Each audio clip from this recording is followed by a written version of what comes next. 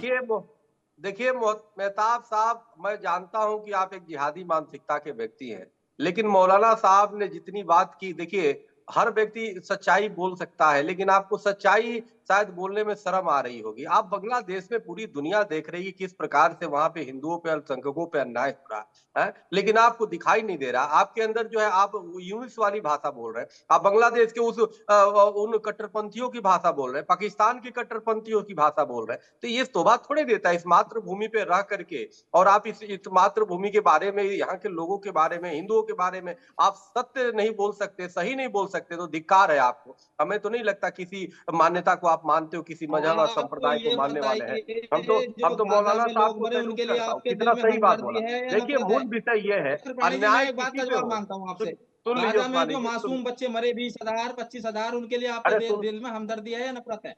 और भाई आप अरे इतना सुनो बता पहले दें, मेरी मैं बात। मान लूंगा आपकी बात। आप तो मातम करते रहो, कोई कहीं भी मासूम बच्चे या महिलाएं मरे, कोई किसी का कैसे समर्थन कर सकता है भाई? जब हम वसुधैव नहीं कुटुंबकम तो मानते, पूरे आप विश्व को समर्थन, परिवार मानते हैं। आप उनकी आप जैसे हमदर्दी है जिहादी मानसिकता उनके नहीं है लिए किसी अरे की। मोहम्मद आप मेहताब गजा में गजा में जो मरे, गजा में जो मरे, तब तो वो भी आंतरिक मामला है ना। फिर यहाँ एक सेकंड, मोहम्मद मेहताब पे चुप परिवार रहिए। मानते हैं। वो इंसान अब नहीं किसी थे। किसी बच्चे पे गाजा में जो मरे ऐसे वो अत्याचार इंसान थे अन्याय या के हम नहीं थे? कैसे मैं समर्थन कर मैं सकते हैं? बता रहा हूँ, अगर आप आप जैसे लोग इंसान है करते तो हैं। इंसानियत की आप बात जैसे करो ना। लोग जो है जाति गाजा में जो और मरे आप वो जैसे इंसान लोग थे या मजहब के जानवर आधार थे? पे ये बता मारते दो, हैं, वो हत्या मासूम करते हैं, बच्चे खून इंसान खराबा हो गए थे, करते जानवर हो गए थे? हैं। आप आपके हैं? अंदर न्याय नहीं है। उनके आप लिए सिर्फ हमदर्दी तलवार नहीं है के बल आपको? पे अपनी बात एक मनवाते हो। आप अपनी सिर्फ जो है कट्टरपंथी ये मौलाना विचारधारा साहब के को पूछो अनुसार ना, अपनी यहाँ बैठे हैं मजहब जो, को मनवाने की इनसे बात पूछो करते हो और कि अपनी फिर सोच को थोपने का जो ठीक है, काम बारी करते बारी हो। से बारी बारी से हमदर्दी मोहम्मद है, मेहताब, इस तरह की मोहम्मद बातें मेहताब हो गया। मुसलमानों का दर्शकों ने मंदिर जान दिया लिया था, आपकी सोच तो किसी यहाँ के मुसलमान आपके कोई ना चाय कोई के लिए मोहम्मद थे, यूनुस जो लगते हैं, वहाँ मुझे बैठे लगता थे। है मोहम्मद यूनुस आपके कोई ना कोई लग रहे हैं। ठीक है, बिल्कुल ऐसा लग रहा है कि क्या? ये एजेंडा बांग्लादेश अरे से सर, इनको, आपके क्या लगते, बांग्लादेश के आप एक प्रवक्ता बात बनकर नहीं बैठे बताइए, आप हुए हैं। आपके शर्म आप आनी चाहिए आपकी वहां आपको। रह गाजा के रहे हैं लोगों हिंदू, से, वहां रह रहे हैं हिंदू हमारे भाई आपकी लगते क्या हैं। और नफरत थी कुछ गाजा के लोगों से? बोल रहा हूं, जो आप खुशी मना मोहम्मद रहे थे यूनुस का यह मासूम बच्चों प्रोपेगेंडा के जो है ना, मौत पे फैलाने खुशी वाले मना आप रहे हैं, थे आप मोहम्मद लोग। यूनुस का प्रोपेगेंडा। भारत और सरकार ने मौलाना एक बार साहब भी ने नहीं बहुत कहा अच्छे कि से हम आपको इस समझा चीज दिया को कि इस देश रोकेंगे। में भारत सबसे सरकार ने ज्यादा, पहल की। एक सेकंड रुकिए, भारत मैं बोल रहा सरकार हूं, ने एक बार रुकिए इजराइल रुकिए को आप, नहीं कहा रुकिए कि आप, आतंकवादी एक देश सेकंड रुकिए, मासूमों का एक सेकंड रुकिए। 2 दिन में 5 से ज्यादा मंदिरों पर अटैक हुए। जिहाद प्रोग्राम का जिहाद करने आए हैं। एक सेकंड, नहीं मोहम्मद मेहताब हो गया। अब 2 ही दिन में 5 से ज्यादा मंदिरों पर अटैक हुए, एक पुजारी की हत्या कर दी गई। रिसेंट की घटना है। 2200 से ज्यादा घटनाएं हो चुकी हैं, सरकार कह रही है, हमारी सरकार कह रही है। वहां पर जो चिन्मय दास हैं उन्हें गिरफ्तार करके जेल में डाल दिया गया है, वकील नहीं करने दिया जा रहा है। और ये मोहम्मद यूनुस, चावल मांगने वाले, आटा मांगने वाले, दाल मांगने वाले मोहम्मद यूनुस की तारीफ में जुटे हुए हैं, कसीदे पढ़ रहे हैं और कह रहे हैं बांग्लादेश में कुछ नहीं हो रहा है। तो ये एक्सपोज हो रहे हैं, और एक्सपोज इन्होंने, मौलाना साहब ने बहुत अच्छे से इन्हें कर दिया है। असुरक्षा और सुरक्षा क्या है मुसलमानों की, वो मौलाना साहब बता रहे हैं यहाँ पर। अगर इतने असुरक्षित है तो जाइए पाकिस्तान जाकर देख लीजिए, लीबिया चले जाइए, लेबनान चले जाइए, सीरिया चले जाइए, तो आप बहुत समझ असुरक्षित है। सकते तो हैं, ठीक है, संजीव श्रीवास्तव जी अब आते हैं आपके पास। ये जो यूके मीडिया और तमाम चीजें, जी मैं प्रफुल्ल बख्शी जी, ठीक है सर, आपने हाथ उठाया जी।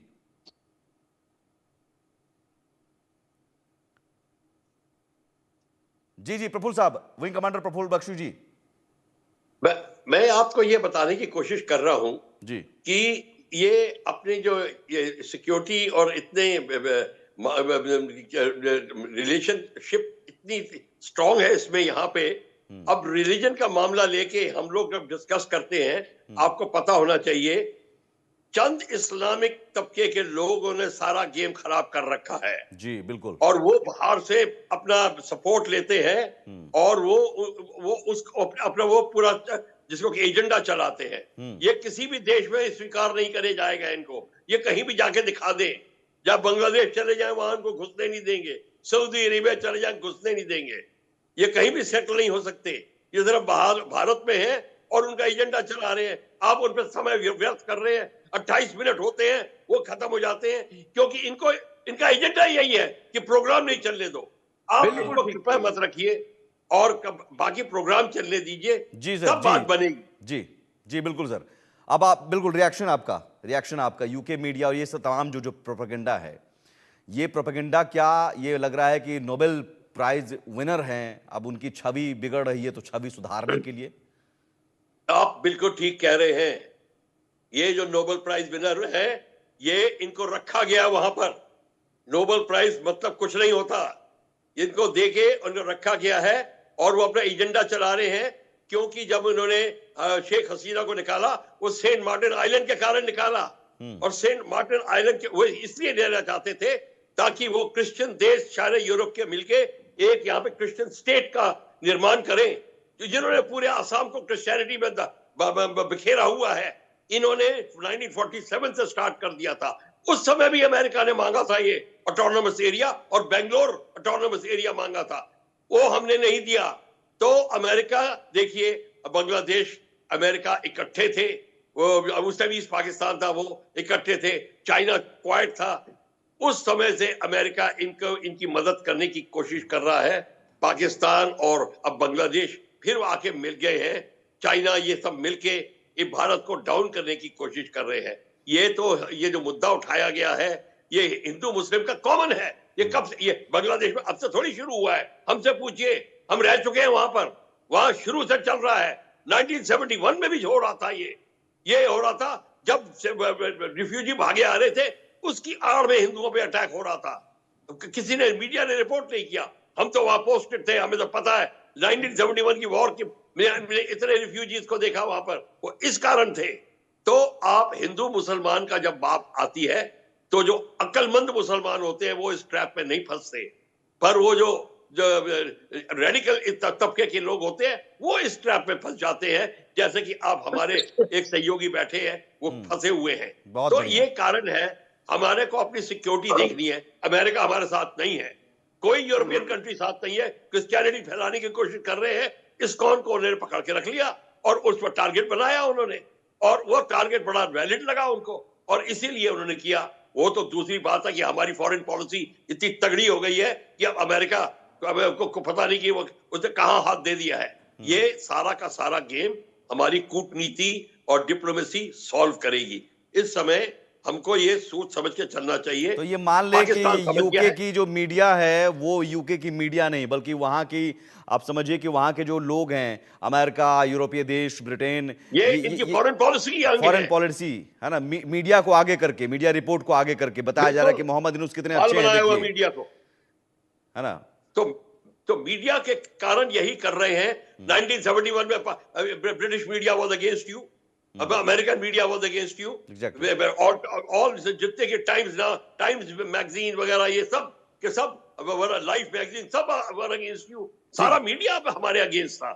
तो आप इसको मान के चलिए कि जब तक हमारी फॉरेन पॉलिसी तगड़ी नहीं होगी, और फॉरेन पॉलिसी तब तगड़ी होती है जब हम अपने स्वावलंबी होते हैं, इन केस ऑफ आर्मी और आर्मामेंट अपना मैन्युफैक्चर करते हैं। चलिए, फॉरेन पॉलिसी की बात की कमांडर साहब, बिल्कुल फॉरेन पॉलिसी की बात की, तो संजय श्रीवास्तव जी, फॉरेन पॉलिसी तो हम अब हमारी इतनी है मजबूत कि कम से कम अब ये तमाम जो प्रोपेगेंडा है मियां यूनुस को चमकाने का, वो प्रोपेगेंडा झूठ है, झूठा साबित होगा, सब ये जानते हैं।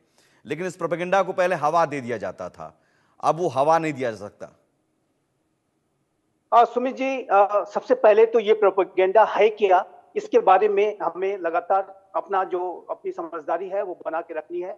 ये जो बांग्लादेश की जो घटना हुई है और अभी भी जो घटनाएं वहां पे हो रही हैं, हिंदू कम्युनिटी को टारगेट किया जाना, वहां पे लोकतंत्र को जो है बिल्कुल अंधकारमय बना देना, कट्टरपंथियों का जो वहां पर एक दबदबा बढ़ता जा रहा है, वो एक अंतरराष्ट्रीय साजिश का हिस्सा है, और एक left liberal radical Islamist terrorist cabal इसके पीछे है।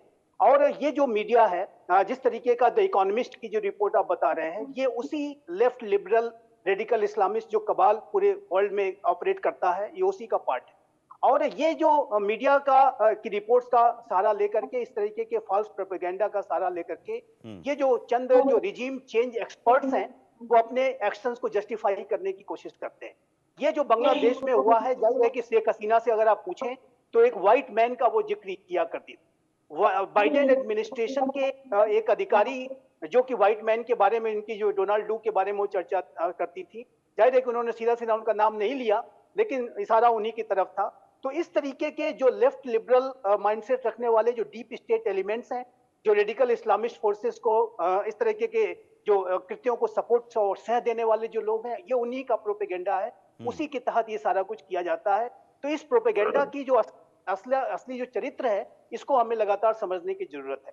और जाहिर है कि वर्तमान समय में ये जो इकोनॉमिस्ट की रिपोर्ट आई है, उसमें बांग्लादेश को कंट्री ऑफ द ईयर घोषित करना और फिर रनर अप कंट्री के बारे में भी अगर उसमें आप देखें तो उसमें सीरिया का नाम रनर अप कंट्री के बारे में कंट्री के तौर पर लिया नहीं, ये गया ऐसा लग रहा है जबकि कॉमेडी किया गया है, हंसी आ रही है इस रिपोर्ट को ये देखकर। कॉमेडी है, बिल्कुल कॉमेडी है और एक फॉल्स प्रोपेगेंडा है, गलत एक्शंस को जस्टिफाई करने की साजिश है।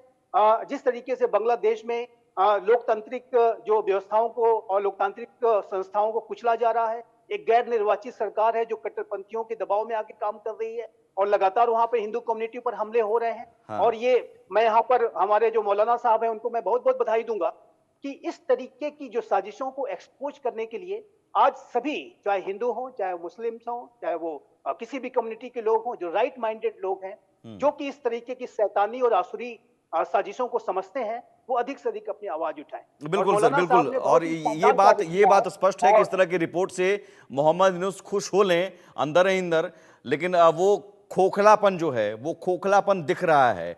बांग्लादेश एक तरफ तो भारत को आंख दिखाता है और दूसरी तरफ कहता है साहब खाने के पैसे नहीं है, खाने के लिए चावल नहीं है, चावल दे दो, दाल दे दो, तेल दे दो, और वही खाना खा के, वही चावल खा के प्रफुल्ल बख्शी साहब वही अनाज खा के आंख दिखा रहे हैं, ड्रोन तैनात कर रहे हैं। देखिए, एब्सोल्युटली राइट। ये हंसी मजाक में किसी ने हमें ये कहा था, एक उनके बांग्लादेशी डेलीगेट जो हिंदुस्तान में है, उन्होंने हमको बोला कि आप इनको अपना कलेजा काट के दे दो तो वो कहेंगे ये छोटा और काला है। ये इनके दे आर सो अनग्रेटफुल, ये मैं आपको बताने की कोशिश कर रहा हूं। एंड सेकेंडली, इस कदर इस्लाम का वो उनके ऊपर छा गया क्योंकि पंजाबी मुसलमानों ने इनको रिजेक्ट कर दिया था, कहा था ये मुसलमान ही नहीं हो सकते, बंगाली कभी मुसलमान नहीं हो सकता। इस कारण अब वो इतना अपने को प्रूव करने की कोशिश कर रहे हैं कि वो कट्टर से भी कट्टर बनने की कोशिश कर रहे हैं ताकि उनकी आवाज दूर तक जाए और लोग कहें कि ये असली मुसलमान है। ये प्रॉब्लम इनको आ रही है और इनको बढ़ाने के लिए यूनाइटेड नेशंस की में हम जाते थे, उनकी सबसे ज्यादा इनको महत्व दिया जाता था। देखिए ये कितना पीस लविंग है, कितने कैसे हैं। अब उनका यही उदाहरण देख लीजिए, इन्होंने अंदर की रिपोर्ट नहीं आपको आई, इनकी पैरामिलिट्री और आर्मी ने इनकी झड़प इतनी हुई है, लोगों को मारा है। जब आपके 12 बीएसएफ के लोगों को इन्होंने टांग बकरी की तरह टांग के दर्शाया था, उस समय भी हम हैरान रह गए थे कि भारत की फॉरेन पॉलिसी कैसे सह गई इसको। ये सारा का सारा जो खेल है बांग्लादेश का, अनग्रेटफुलनेस का, ये सब सामने आ गया है। अब उनका कोई चारा नहीं है। नहीं, लेकिन एक बड़ी बात आपने कही सर, एक बड़ी बात कही आपने कि ये आपने कहावत का ही इस्तेमाल किया, लेकिन आप कलेजा भी दे दो तो कहेंगे कि भाई काला है। तो मतलब एहसान फरामोश जिसे कहते हैं, जिस थाली में खाएंगे उसी में छेद करेंगे, हिमांशु भट्ट जी। मतलब ये इस तरह के कुछ जो रेडिकल्स हैं, जो कट्टरपंथी हैं, जिहादी हैं, वो इस देश में भी हैं, खाएंगे लेकिन गुण गाएंगे किसी और के। सीधी सी बात है ना। अब कहिए मुझे कि एसेंशियल कमोडिटीज की जहां तक बात करें, कितनी ऐसी एसेंशियल कमोडिटीज है कि जिनके बगैर वो जी पाएंगे। वो यूके से मंगवा ले चावल, यूके से मंगवा ले आटा, खाए वहां से। अभी जाके आपको ताज्जुब होगा, कैरो में जाके उन्होंने पाकिस्तान के हमारे दूसरे नेबर को जाके बोला कि हमें चावल दे दो। उन्होंने बोला कि आप चावल ले लो इंडिया से। जवाब क्या मिला पता है? हम भी लेते हैं इंडिया से ही, मगर यूएई के थ्रू लेते हैं। तो जो चावल 40 रुपए के होते हैं वो उनको मिलते मिलते 250 रुपए के हो जाते हैं। ये सीधा समझ नहीं आएगा इनकी। और इसकी वजह यह है कि दे आर बेसिकली इस्लामिक कट्टरवाद जो है वो इधर तक फैल गया है कि वहां पर उनको दफन होना मंजूर है मगर किसी के साथ अच्छा रिश्ता रखना मंजूर नहीं है। और ये एक बहुत बड़ी वैश्विक साजिश जो है जो चल रही है अभी। देखिए, मैं सीधी सी बात कहूंगा, एक वाक्य में लोग समझ जाएंगे, समझने वाले जी। बांग्लादेश को भारत का यूक्रेन बनाना चाहते थे ये लोग, और ये प्रॉब्लम उसी के तहत शुरू हुआ है। लेकिन जिस सोच को बल दिया जा रहा है, मौलाना साहब आखिर ये सोच, आप ये कहिए कि सर नोबेल प्राइज आपको मिला, नोबेल प्राइज में से आपने 1,45,000 क्लिंटन फाउंडेशन को जाके क्यों दिया पहले?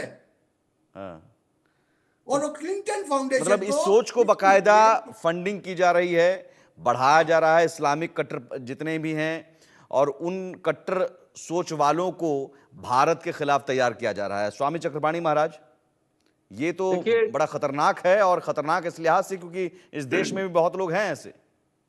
देखिए, भारत हमेशा से जो पड़ोसी देश है उनके साथ हमेशा से मैत्री संबंध रखना चाहता था, और हमेशा ये प्रयास रहता है, भारत की सरकारें कोई भी है उसकी पॉलिसी रहती है कि अपने पड़ोसियों के साथ हम जितना हो सके मैत्री भाव से रहे।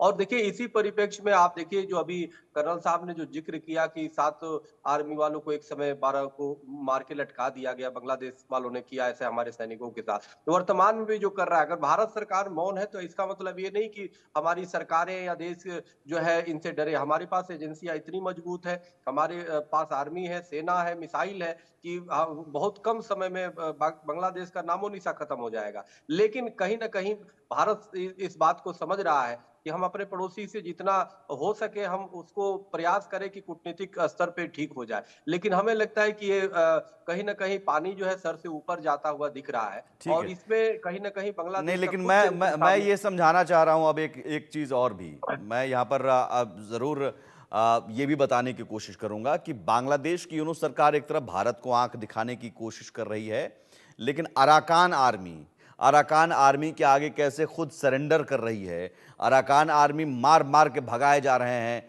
अराकान आर्मी के सैनिक बांग्लादेश की सुरक्षा बलों को, और जो रखाइन स्टेट से भी आगे बढ़ चुके हैं। जो सेंट मार्टिन आइलैंड जो बहुत महत्वपूर्ण है सामरिक तौर पर, जिसकी बात प्रफुल्ल बख्शी साहब ने भी कही कि शेख हसीना ने इनकार कर दिया था, तो वो सामरिक तौर पर बहुत महत्वपूर्ण आइलैंड हो, कॉक्स बाजार हो, वहां तक अब पहुंचने की बात हो रही है। बांग्लादेश तो छोड़िए, हिंदुस्तान छोड़िए, अराकान से निपट ले, अराकान ही काफी है। और कैसे, जरा एक मैप के जरिए हम बताते हैं दर्शकों के लिए, वो जरा दिखाइए वॉल पर कि मैप जो है वो उसके जरिए आपको दिखाते हैं रखाइन स्टेट, कॉक्स बाजार कहाँ है और सेंट मार्टिन आइलैंड कहाँ है। और फिर आप समझेंगे कि ये नहीं, एक तो ये चिकन नेक है, ये हम समझाएंगे चिकन नेक का एरिया कितना महत्वपूर्ण है, और इसका भी एक विकल्प हम कैसे कालादान प्रोजेक्ट के जरिए हम अब वो भी अब जो प्रोजेक्ट है वो भी आगे बढ़ रहा है। ये चिकन नेक है जो नॉर्थ ईस्ट के राज्यों को जोड़ता है, जिसकी लेंथ जो है 40 किलोमीटर है, और ये जो चंबू वैली है, चुम्बू वैली जो से चाइना की भी नज़र इसकी रहती है, मात्र 22 किलोमीटर। तो यहाँ इसका एक विकल्प बनाने के लिए जो कालादान मल्टी मॉडल प्रोजेक्ट है उसको भी मैप के जरिए दिखाते हैं। दूसरा मैप दिखाइए।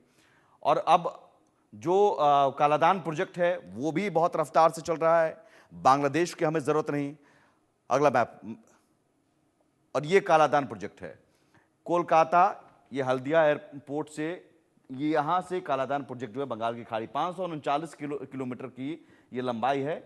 और कालादान प्रोजेक्ट के जरिए हम यहाँ पर सितवे पोर्ट पर पहुँचेंगे, और यहाँ जो कालादान नदी है उसके जरिए पलतवा से जोरिनपुई और यहाँ, और ये जोरिनपुई से आप सड़क मार्ग से आइजॉल और फिर असम तक पहुंच सकते हैं, यानी मिजोरम तक पहुंच सकते हैं। तो ये हमने पूरा विकल्प, हमारी जो तैयारी है, ऐसा नहीं कि तैयारी में कोई कमी है, पूरी तैयारी है कि साहब चिकन नेक तो है ही, और चिकन नेक हमारे लिए रहा खतरा, लेकिन चिकन नेक के अलावा हम एक कालादान प्रोजेक्ट भी। एक और मैप दिखाइए। और अब समझिए कि जो रखाइन स्टेट है या कॉक्स बाजार है, यहां से देखिए सेंट मार्टिन द्वीप की हम बात कर रहे थे। अब ये सेंट मार्टिन द्वीप बहुत अहम रखता है, यही वो सेंट मार्टिन, जरा जूम करके दिखाइए। सेंट मार्टिन द्वीप जो है यही वो द्वीप है, यही वो आइलैंड है जो शेख हसीना ने मना कर दिया था, और ये शेख हसीना ने मना कर दिया था अमेरिका को देने से।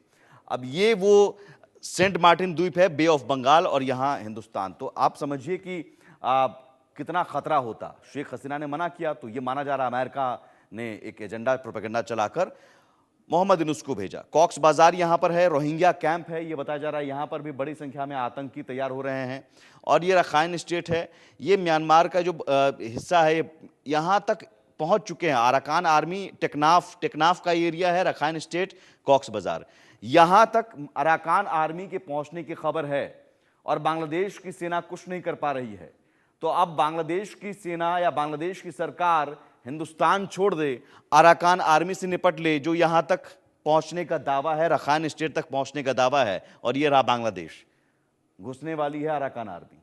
अब यूनुस सरकार अपना देश बचा लें या फिर वो अपनी कुर्सी छोड़कर भागने पर मजबूर हो जाएंगे जैसे आए थे। तो ये स्थिति, ये हमने दिखा दिया मैप के जरिए। प्रफुल्ल बख्शी साहब, आपका रिएक्शन जल्दी से। हिंदुस्तान छोड़िए, अब वो अराकान से निपट ले, यही काफी है। अब इनके जब नोबेल प्राइज विनर जो उन्होंने प्रोटीज रखा है, उनके जाने के खतरे हो सकते हैं। और यही नहीं, मिलिट्री ओवरथ्रो के भी चांसेस हैं, क्योंकि अमेरिका को बड़ा सूट करेगा अगर बांग्लादेश आर्मी वहां पे आ जाए। अमेरिका को डेमोक्रेटिक कंट्रीज पसंद नहीं है।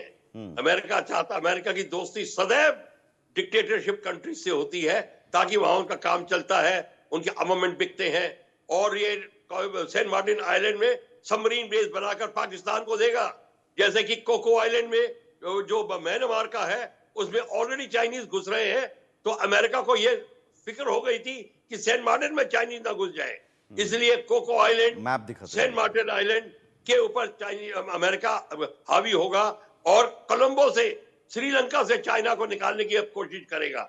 ये संघर्ष चाइना और अमेरिका में तो चलेगा, पर इसमें भारत जो है वो एक किस्म से वो अब एक नेगेटिव पोजीशन में आ रहा है, क्योंकि भारत को अपनी पूरी की पूरी ट्रेड, मैरीटाइम एक्टिविटी देखनी है, और पाकिस्तान, बांग्लादेश, अमेरिका के बीच में और चाइना के बीच में इस खिचड़ी के अंदर हमारा सबसे ज्यादा नुकसान होगा, हमारी ट्रेड का, EEZ नहीं, का। लेकिन उसका विकल्प जो हम दिखा रहे हैं मैप के जरिए, कालादान प्रोजेक्ट। संजीव श्रीवास्तव जी, यहाँ पर कालादान प्रोजेक्ट चिकन वैली का एक पॉइंट, चिकन नेक का एक विकल्प के तौर पर प्रोजेक्ट रुका हुआ था, लेकिन हाल के दिनों में अब तेजी आई है।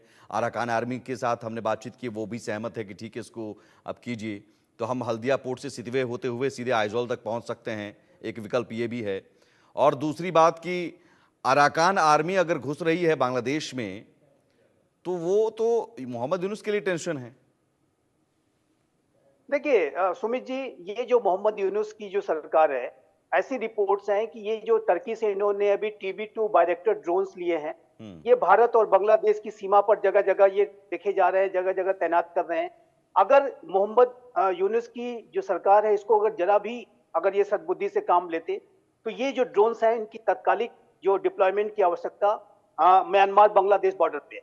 क्योंकि जैसा कि आपने बताया कि टेकनाफ रीजन के बहुत बड़े भाग पर अराकान आर्मी ने अपना कब्जा कर लिया है, और ये जो टेकनाफ रीजन है वो सेंट मार्टिन आइलैंड के बहुत नजदीक है। अगर ऐसी ही स्थिति रही तो Arakan army Saint Martin island को भी अपने कब्जे में ले लेगी, और ये बांग्लादेश का जाहिर है कि उसका भी विभाजन हो जाएगा। वो विभाजन से ही वो देश बना हुआ है, और उस देश का भी विभाजन कराने की जो पूरी साजिश वहां पर हो रही है। लेकिन ये जो बांग्लादेश की जो अंतरिम सरकार है, अपने आंखों पर उसने पट्टियां बांध रखी हैं, और जाहिर है कि कट्टरपंथियों को ये सिर्फ सह देने का कार्य कर रहे हैं। हर तरीके से वहां पर एक अराजकता की स्थिति देखी जा रही है। तो इस तरीके की अपनी आंतरिक स्थितियों से जूझने के बजाय ये भारत के विरुद्ध जो है ड्रोन्स की तैनाती इत्यादि कर रहे हैं। तो ये मैं इनकी जो एक मूढ़ बुद्धि वर्तमान समय में जो दिखाई दे रही है, एक जो शॉर्ट साइटेडनेस, विनाशकाले विपरीत बुद्धि, मैं कहूंगा, और उसको विनाशकाले विपरीत बुद्धि भी आप कह सकते हैं। बिल्कुल सही आपने कहा। और अगर इसी तरीके की विपरीत बुद्धि अगर रही, तो मेरा ऐसा मानना है कि बांग्लादेश आने वाले समय में उसी स्थिति में पहुंच जाएगा जैसा कि आज पाकिस्तान है। पाकिस्तान आज 4 भागों में विभाजित होने की स्थिति में है सुमित जी, और बांग्लादेश में भी अगर इसी तरह की स्थितियां रही, आतंकी, अतिवादी